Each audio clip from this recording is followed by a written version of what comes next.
So, wow, we got a full house. Let me get started here. And maybe it's better if each of you goes around and says your name and your relationship happening in Tosca, right? Your role. So we'll start with you, Kathleen. So I'm Kathleen Clawson. I'm the artistic director of Dayton Opera and the stage director for Tosca. Okay, well, speaking of Tosca, we're welcoming Caitlin Gotimer. You want to introduce yourself? Yes, hi everyone. My name is Caitlin Gotimer, and I am singing the role of Tosca. Okay, let's go for Zach. You're up next. Hi, I'm Zach Borichevsky, singing the role of Mario Cavaradossi in the opera. Well done. Reginald Smith Jr., Grammy-winning baritone. And My name is Reginald Smith Jr., and I'm singing the role of Baron Scarpia. wow, not just Scarpia, but Baron Scarpia. Important to remember his place. So, Kathleen, this opera Tosca, I mean, it's one of the most popular, consistently voted one of the most popular operas in all of history, written in 1900. I wonder if you can tell us why you decided to do Tosca at this juncture in the career of Kathleen Clawson as well as everybody else here. Well, Tosca, this is the 100th anniversary of the death of Puccini. So worldwide, people are commemorating this great composer with presenting his work, which we do all the time, but it's a special celebration. And Tosca was the opera that opened Dayton Opera in 1960. Wow. And this will be the 10th time it's been done in the history of the company. The last time was in 2013, so it was time to do it again. Yeah. Because I personally, Tosca is one of those operas I will see anywhere, anytime. It really doesn't matter whether I just saw it last week or not. Yeah. Well, there are lots of different productions of Tosca. I mean, is yours more traditional or does Oh, it it's go on the... it's absolutely traditional. Yeah. I'm an old-fashioned girl. I think if it's not broke, you don't fix it. So And you don't do Tosca unless you have the three main singers to do the role, and they're right here. perfect segue. And you're all making your debut with Dayton Opera, is that correct? Yeah. Wow. Yeah. Yes. Maybe Caitlin, you can tell us a little bit about you so we get to know you a little better. Sure. So I met Kathleen this summer at the Santa Fe Opera, and I actually think the first thing I sang for Kathleen was Visi d'Arte. So it just happened to work out that after meeting her and getting to sing for her, that I was given this opportunity, and it is my Dayton Opera debut. It is not my Tosca debut. I've sung her a few times now. One of my favorite roles to sing, and personality wise is just really a fit. So really thrilled to be able to make my Dayton Opera debut in a role that I love so much. And it's really exciting, and I have such awesome castmates here with us today, so yeah. Well, as we speak, you guys have been rehearsing for a little while now. The performances are happening April 20th at 7:30 p.m. and April 21st at 2:30 p.m. That's a Saturday evening and a Sunday matinee. It's at the Mead Theater in the Schuster Center. Am I getting that right? You can go online to their website at DaytonPerformingArts.org or call them up at 937-228-3630. That's the phone number I have. Is that correct, Kathleen? That's correct. I'm not sending them to your private phone, so No. But I would send them the right place if they did. Exactly. So, Zach, have you sung Cavaradossi in the past? No, this is my debut in the part. I'm excited. Wow. Yeah, it's a part that I used to sing back in the day, a long, long time ago. Reginald Smith Jr., tell us your history with Tosca. Well, wonderfully enough, Tosca is the very first opera that I ever had the opportunity to see. And so coming back to this opera is a wonderful full circle moment. I did my first Scarpia this past summer at Santa Fe. And it's good to do my first traditional Tosca. And I'm really excited about doing it here in Dayton. with all of the wonderful people in the chorus and the artistic staff, and of course, my great colleagues. Yeah. How have the rehearsals been shaping up for you guys? Great so far. I mean, it's been a really a breezy rehearsal Yeah. process. Reggie wasn't here for the first week, so we did a lot of the love duets, and we got a lot of work in on that for the first several days. So that was Yeah. great. And now we get to do the fighty parts. Nice. Kathleen, do you want to comment on, tell us more about the production that you're doing of Tosca? Sure. We're really fortunate to have as our beautiful scenery the set created by Ercole Sormani, and it's traditional in the old Italian way of painting sets and drops, and absolutely spectacular. They're so realistically painted, you really believe you're in the actual places. And if people don't know Tosca, it's set in 3 different locations that are real places in Rome. So these sets absolutely recreate those places. It's quite astonishing. Originally painted in Italy and then lovingly refurbished and sort of fixed up by Seattle Opera. And the costumes are from Utah Opera, which were created to go with this set. So it's really a beautiful of a piece. It's going to be visually stunning as it will be vocally stunning. Well, yes, definitely. And your approach to the opera, I mean, makes Puccini's music come out even more and the story come out even more. It's not set in outer space or anything. So, No, I hope so. I always say that Puccini guides us not only, well, I mean, not only in what's written in the score, because he cared about every second of the show, but the music tells us what to do. And I always think, as an audience member, if I'm sitting in a performance and somebody isn't paying attention to that, then they've lost me. do you consider yourself, Kathleen, more of a traditionalist as opposed to somebody who's trying to do, something different Well, in their direction? I don't know how to respond to that, except to say that I come from the point of view of a singer and a musician, because that was my first training. And so I'm just trying to bring the story to life and help the singers to do their job. I Yeah, think that's what my job is. that's very important. Caitlin, why don't you tell them about your recent visit to Lucca? Yeah. Sure. So I was just in Lucca, Italy, which is the birthplace of Puccini. And while I was there, I was very fortunate to have a local be just kind of my tour guide for over a week.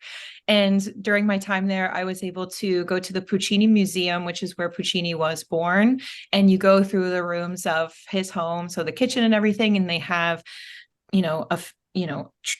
original manuscripts, original librettos, all these things, notes, letters, very, very cool. But I also was able to go to his villa by the Teatro del Lago, which is where he wrote Madame Butterfly. So I was sitting, right next to the piano where Butterfly was written. And in the villa is Puccini's mausoleum. And so I was able to sing the first lines of Visi d'Arte with Puccini literally right there, like 5 feet away. And I didn't know actually at the time, because I was on the other side of the wall, and the person who I was with said, I need you to sing Visi d'Arte right now, and I'll tell you why later. So a very, very cool experience when we went to the other side of the wall and I saw why he made me do that.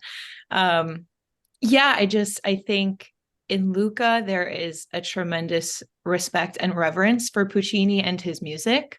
And so getting to do Tosca with the 100th anniversary that's going on this year and with my recent travels feels very special. And because I'm working with Kathleen, who is taking such a traditional approach and such a kind of reverent approach to how Puccini wrote this opera, I feel in a way just very like I'm getting this tremendous opportunity to respect the work. And I saw how much Puccini means to the people of Lucca. He is their star. And it's kind of cool to just be a part of that and to get to do to get to do like one of the great works of this composer who means so much to so many people. Yeah, I think reverence is a good term to use to describe this production, given the anniversary and given your recent trip, Caitlin. It speaks directly to what you're doing with Dayton Opera. Zach, I feel like I have just talked to you recently because you were in Toledo. Two familiar voices to Toledo audiences, of course, Zach, who has sung there many times, and Reginald Smith Jr. I think you were last here for Madame Butterfly, is that right? Yes, I was Toledo Opera for Madame Butterfly. But the last thing I did in Toledo was um I think it was either the Messiah with the symphony or the Beethoven Missa Solemnis, Yeah, yeah. which was an incredible work and one of the hardest things I've ever had the pleasure of working on. But it was really beautiful. So I'll have to get back to Toledo sometime soon. Yeah. Well, Zach, you've sung with us both solo and with your wife, Catherine. And I'm wondering, kind of the life of the singer of bouncing around, but you're spending a little extra time in Ohio. I mean, give us a sort of a sense of what your life is like as far as the travel you have to do and your marriage and all of those things that play into it, your kids, right? Yeah, I mean, we're extremely fortunate so far in our careers to be able to strategically plot it so that we're spending the vast majority of our time together. Because anybody who's in a relationship in the opera world, because of the way the business operates, you have to be away a lot because you have to be away from home a lot. But we've been traveling as a family quite frequently and for the majority of our travel time. Right now is an exception. I'm here by myself.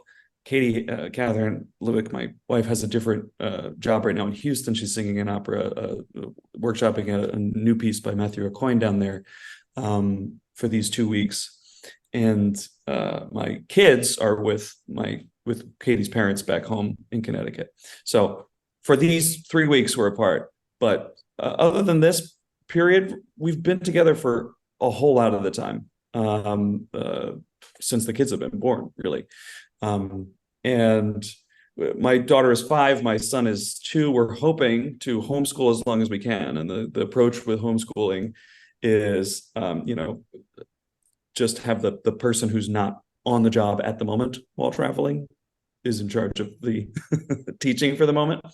And we're hoping to be able to cover that through elementary school. We'll see where it goes. We'll play it by ear. We'll continue going from there. Who knows? But it's working pretty well so far. We taught her how to read on our 5-month trip. We left just as a single example in September of 2022. We left on a 5-month trip away from home with the family to 5 different cities. So we left and we went to Chicago for a month and a half. Katie to sing. We went directly to Berlin. We went from Berlin to London, and we went from London to Nice and came back as the whole family. Katie had a couple other extra gigs. She went away for a few days to Dresden. She went away for a few days here and there. But that was the biggest chunk, and we probably won't try to do that again. 5 months all at once, like different climates, kids growing, difficult packing situation, especially when all the packing goes to Katie because she's the only one who's competent enough to do that. But it's a complicated life, but we're making it work so far, and I feel very fortunate that we're able to do that. Owing mostly to Katie's extreme talent and in-demandness, and my extremely rare voice type that allows me to get hired, even if I'm not as extremely incredible as she is. And Well, I'm not being self-deprecating. I'm just being objective. yeah. Well, that's your opinion, though. I can talk with you a little bit about your role of Cavaradossi. I mean, you've got those 2 big arias, you've got the duet. Do you have a favorite part of the opera so far? Well, it's funny you should say that. I mean, in preparing it, I've gone through the wonderful thing about learning a role in the modern age is the easy accessibility of live performances. I've talked with you about that before, going to YouTube and lots of things. But I signed up for the Met streaming app and went through their whole live catalog of Tosca. And when I was learning, when I was first looking at it, I went through even just when I was looking at a single line, I would listen to that line, 10 different tenors sing that line. How do they do it? What's different about it? What are the pitfalls? What can happen? What should I strive for? And we had a tenor discussion a few appearances ago, I feel like, and we talked about favorite tenors, and you said Corelli, and I said Pavarotti, and I'm still right. I'm sorry. Corelli is great. I love Corelli. It's fantastic to listen to. I love listening to different things. But if we want to talk about my favorite line of the moment, it's the first line that Mario Cavaradossi sings in Act 3. I love that we all have both first and last names in this opera, very rare. And the jailer comes in and tells him, "We've got a priest ready for your last rites if you want to do that." And he says, "No. But one more thing I ask of you, because there's a dear person I have that I'm leaving in this world." And that line, listening to a million different tenors, is just like it's a throwaway line, right? It's like we're advancing the plot. This is what he's going to set up the aria by writing this letter to his beloved who he's leaving behind in the world. But I'm sorry, Pavarotti sings that line, and you're like, oh, okay, well, that's what it's about. The way that he does it, the way that he sings, the way people say he wasn't a good actor. You look at him on stage, sometimes he's a little weird moving around, not as weird as me, but lots of people are weird moving around on stage. But you can hear what everything means in his voice. It just tells you exactly. The acting is all right there. It's all like present. And the fact that he can make those sounds so perfectly live is unusual. Because you go to studio recordings, you can find the 37th take is great, and they splice it all together, and it's wonderful. But those live pop recordings are just unimpeachable, I think. Well, I mean, also the fact that everything in Tosca means something. There's an opportunity in every line to further delineate your character. And when you talk about what would be seen as a throwaway type of line and actually investing it with the emotion of the moment, that says a lot about Cavaradossi, especially in a production that is, rooted in the original and celebratory in a way.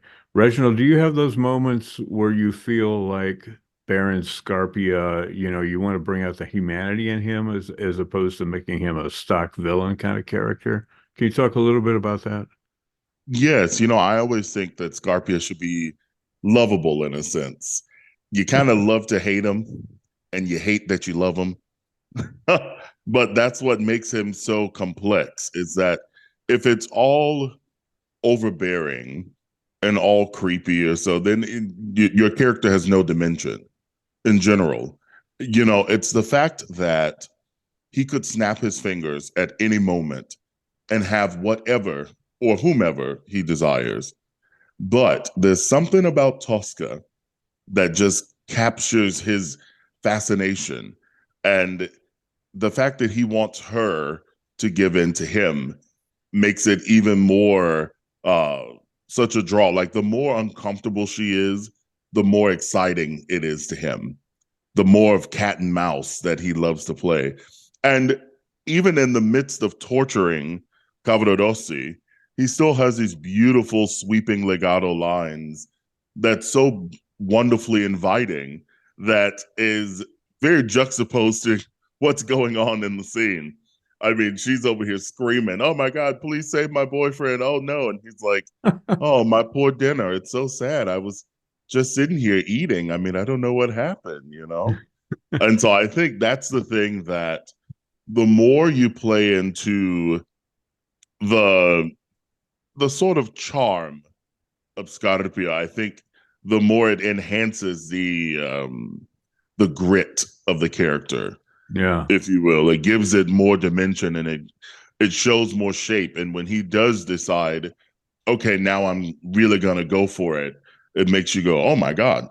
I like to think that it's only happened a couple of times that you have to be so terrible and so just nice nasty, if you will, that when he's finally killed, that people applaud. They want to see him die. It's happened a couple of times where people clapped and I kind of chuckled while laying there, pretending to be dead. But it's one of Sometimes the they laugh. Sometimes the audience sometimes they laughs laugh. so weird. Well, They're Caitlin, I just mean, relieved. Caitlin, you have a lot of duets with both of these characters, or you interact with them. How does their approach to the role affect your approach to the role of Tosca? And tell us a little bit about your Tosca. Sure. I mean, I agree with Reggie. I think these characters are all multidimensional.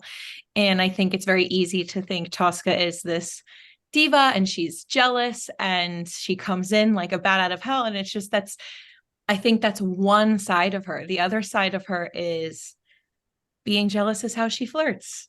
And her and Cavaradossi have a flirtatious, young, exciting, passionate relationship. And you only get like 10 minutes to make the audience like you before you are gone for all the, Scarpia stuff.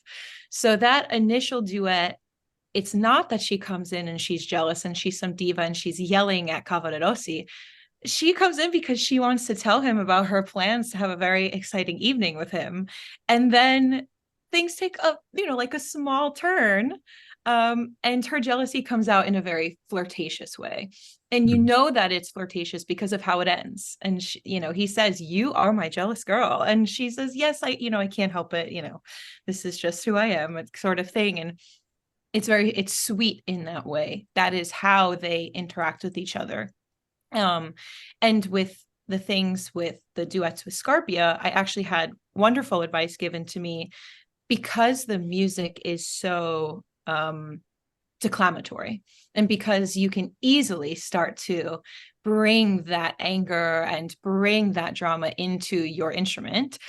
Someone said you have to remember that these are two very noble people having a conversation the entire time, and it's highs and lows in this conversation, and you just have to remember that during the really high highs and during the really low lows, it's two people who are pretty, well off, they're having a conversation.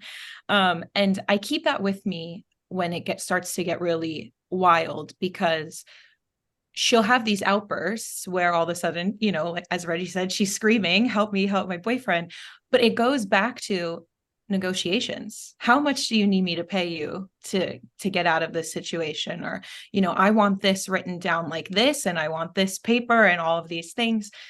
So at the end of the day, her conversations with him, it's not all one thing. It's not all just save me, help me, get me out of here. It's multifaceted in a way of like the human desperation, but then also that diva way of being like, no, I want a contract, which is very opera diva.